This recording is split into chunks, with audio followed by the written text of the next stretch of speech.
জানাই জয় যিশু, স্বর্গের মহান ঈশ্বরকে জানাই ধন্যবাদ। আজকের আরো একটিবার অনেকদিন পর আজকের আমি আপনাদের সঙ্গে আবার একত্রিত হতে পেরেছি। সেটা প্রভুরই দয়াতে, প্রভুর ইচ্ছাতে।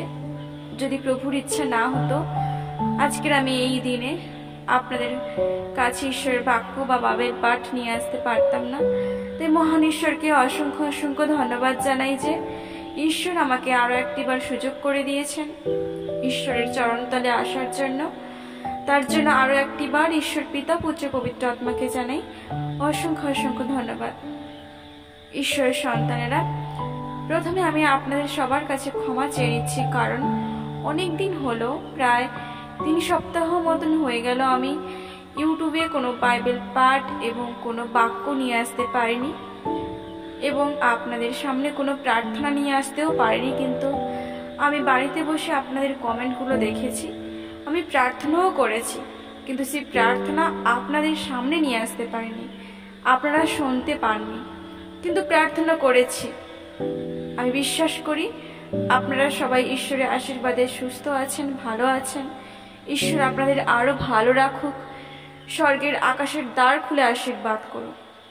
প্রিয় খ্রিস্ট ভাই বোন, আমি একটা কারণের জন্য, আমার পরিবারে একটা বড় বিপর্যয়, দুর্ঘটনা ঘটে যাওয়ার জন্য এতদিন কোনো বাক্য নিয়ে আসতে পারিনি। আমি বিশ্বাস করি আপনারা যারা আমাকে ভালোবাসেন, আমার বাইবেল পাঠ শুনতে পছন্দ করেন, প্রার্থনা নিতে চান এবং যারা প্রথম থেকে আমার পাশে আছেন, আমি বিশ্বাস করি তারা আমার বাইবেল পাঠের জন্য বা বাক্য শ্রবণ করার জন্য অপেক্ষা করছিলেন এবং প্রার্থনা নেওয়ার জন্যও চেষ্টা করছিলেন, কিন্তু আমি নিয়ে আসতে পারিনি। তাই আপনাদের সবার কাছে আমি ক্ষমা চাইছি ঈশ্বরের সন্তানেরা।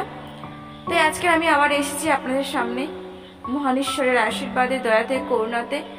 তার জন্য আরো একটিবার কোটি কোটি ধন্যবাদ জানাই ঈশ্বরকে।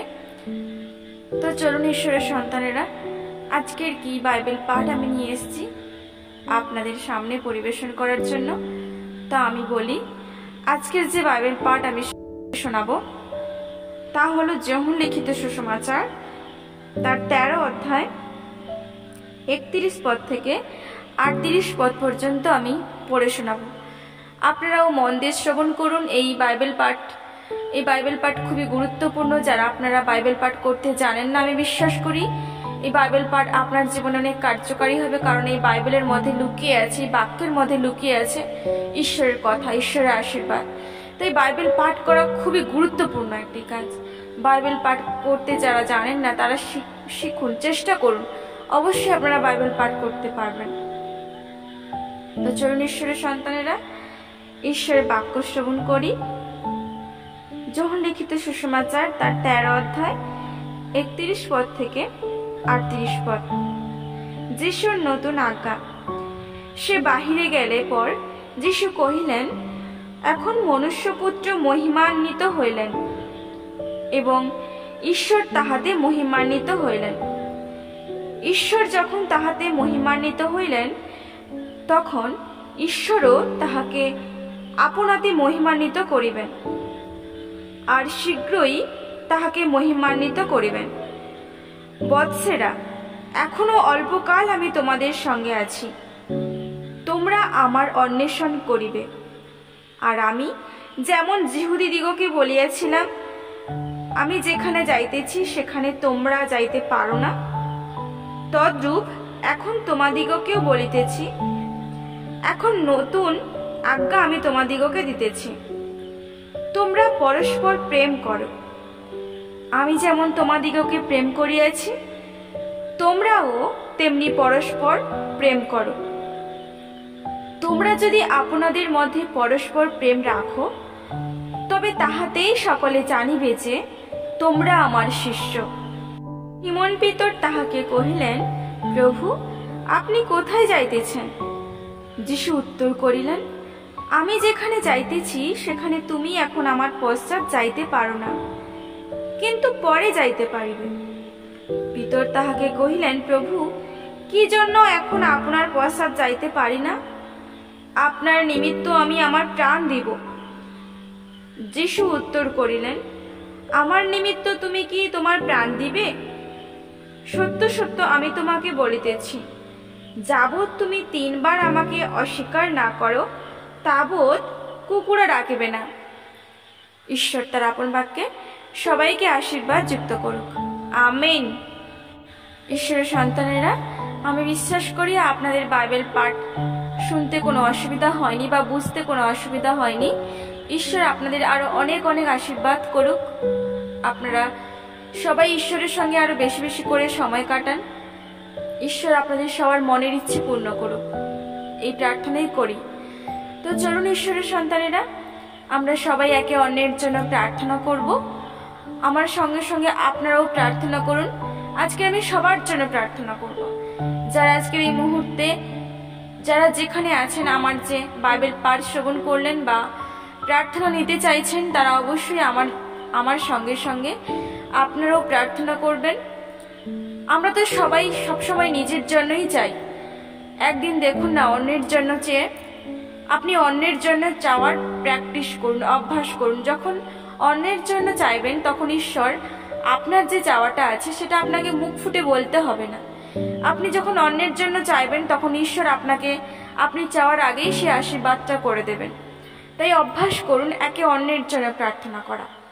অবশ্যই ঈশ্বর আপনাকে আশীর্বাদ করবেন।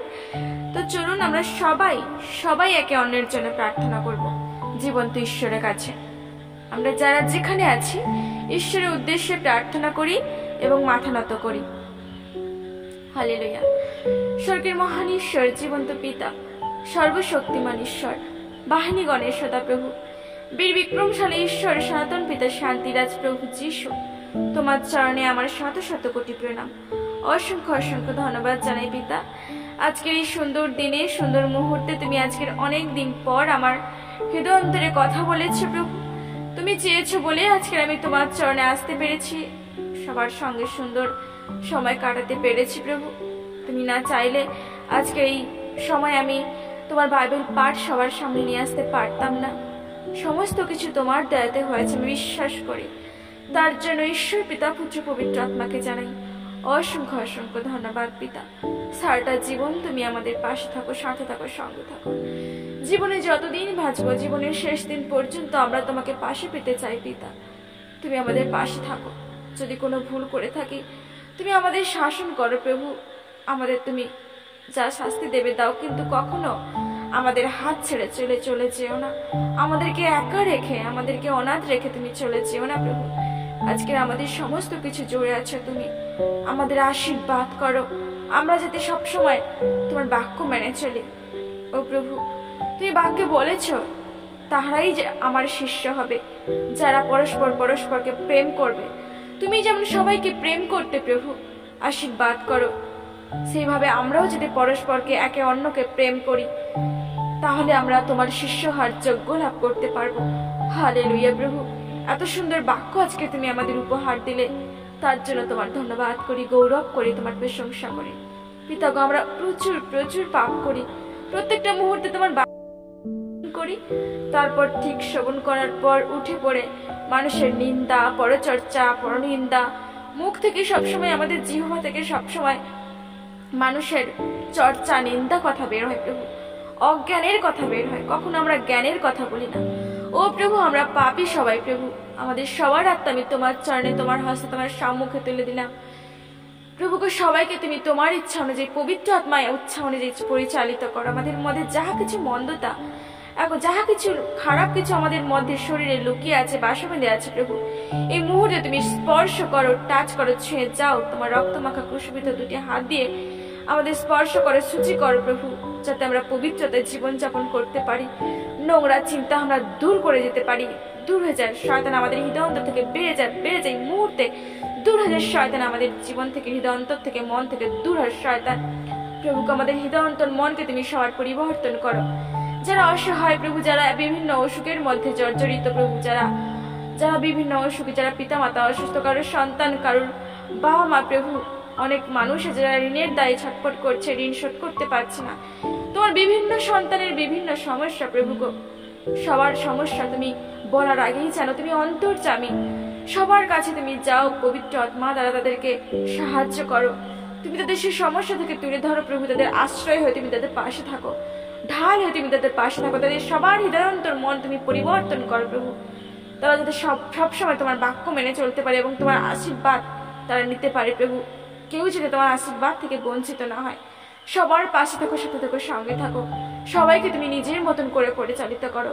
আমাদের ইচ্ছা নয়, তুমি তোমার ইচ্ছা অনুযায়ী আমাদের পরিচালিত করো। আমি বিশ্বাস করি তুমি আত্মাতে এখানে উপস্থিত আছো, আমার প্রার্থনা শ্রবণ করছো প্রভু। আমি কথা বলছি না, তুমি আমাকে দিয়ে কথা বলাচ্ছ, আমি বিশ্বাস করি। তার জন্য ঈশ্বর পিতা পুত্র পবিত্র আত্মাকে জানাই অসংখ্য অসংখ্য ধন্যবাদ। বিশ্বাস করি যা চেয়েছি পেয়েও গেছি, উত্তর দিলে প্রার্থনাতে তোমায় দিলাম অনেক অনেক ধন্যবাদ প্রভু। তোমার ধন্যবাদ হোক, মহিমা হোক, গৌরব, সকল মহিমা গৌরব প্রশংসা তোমারই হোক প্রভু, তোমারই হোক প্রভু। প্রভু আমাদের প্রার্থনার ভুল ত্রুটি ক্ষমা করো। অনেক কিছু ভুল করে প্রভু, আমরা মূর্খ, আমরা অজ্ঞানী, কথা বলতে পারি না। প্রার্থনায় ভুল হয়ে থাকলে আমাদের ক্ষমা করো পিতা, দয়া করো, তুমি করুণা করো, পাশে থেকো, সাথে থেকো, সঙ্গে থাকো। এই প্রার্থনা ত্রাণকর্তা, মুক্তিদাতা, রাজাদের রাজা, প্রভুদের প্রভু, প্রভু যিশু নামেতে চাই। Amen, amen, amen. হে আমাদের স্বর্গস্থ পিতা, তোমার নাম পবিত্র বলিয়া মান্য হোক, তোমার রাজ্য আসুক, তোমার ইচ্ছা স্বর্গে যেমন পৃথিবীতে সিদ্ধ হোক। আর আমাদের প্রয়োজনীয় খাদ্য আজ আমাদের দাও, আর আমাদের সকল পাপ অপরাধ তুমি ক্ষমা করো, আমরা যেমন আমাদের আপন আপন অপরাধী দিগকে ক্ষমা করে আছি। আর আমাদের পরীক্ষা আনিও না, কিন্তু মন্দ হইতে রক্ষা করো, কারণ রাজ্য, পরাক্রমী, মহিমা যুগে যুগে তোমারই হোক। Amen, amen, amen. আমি বিশ্বাস করি প্রিয় খ্রিস্টীয় ভাই বোন, এই প্রার্থনার মাধ্যম দিয়ে ঈশ্বর আপনাদের অনেক অনেক আশীর্বাদ করেছেন, সবাইকে স্পর্শ করে গেছেন, ছুঁয়ে গেছেন। তাই মহান ঈশ্বরকে আরো একটিবার অসংখ্য অসংখ্য ধন্যবাদ জানাই। যে খ্রিস্টীয় ভাই বোন, আপনারা এইভাবে আমার সঙ্গে থাকুন, পাশে থাকুন সর্বদা, এবং অবশ্যই আপনাদের মূল্যবান কমেন্ট লিখে পাঠাবেন। আমি অবশ্যই আপনাদের সামনে পরিবেশন করতে পারি না ঠিকই, সমস্যার কারণে, কিন্তু আমি বাড়িতে বসে সবার জন্য প্রার্থনা করি। অবশ্যই ঈশ্বর সবার প্রার্থনা যখন একই হয়, তখন ঈশ্বর সবার প্রার্থনা শ্রবণ করে থাকে। ঈশ্বরের বাক্য বলে, যারা যেখানে একজন বা দুইজন একই বিষয় নিয়ে প্রার্থনা করে, সেই প্রার্থনা ঈশ্বর শ্রবণ করে থাকে এবং সেই আশীর্বাদ ঈশ্বর তাদেরকে দেন। তাই অবশ্যই আপনাদের মূল্যবান কমেন্ট করে জানাবেন, আমি অবশ্যই আপনাদের জন্য প্রার্থনা করব। এবং আপনাদের যদি ঈশ্বরের বাইবেল পাঠ এবং প্রার্থনা ভালো লেগে থাকে, অবশ্যই আমার চ্যানেলটিকে সাবস্ক্রাইব করবেন, লাইক করবেন, কমেন্ট করবেন এবং সব সময় সর্বদা আমার পাশে থাকবেন। আপনারা সবাই সুস্থ থাকুন, ভালো থাকুন। জয় যিশু, হালেলুয়া।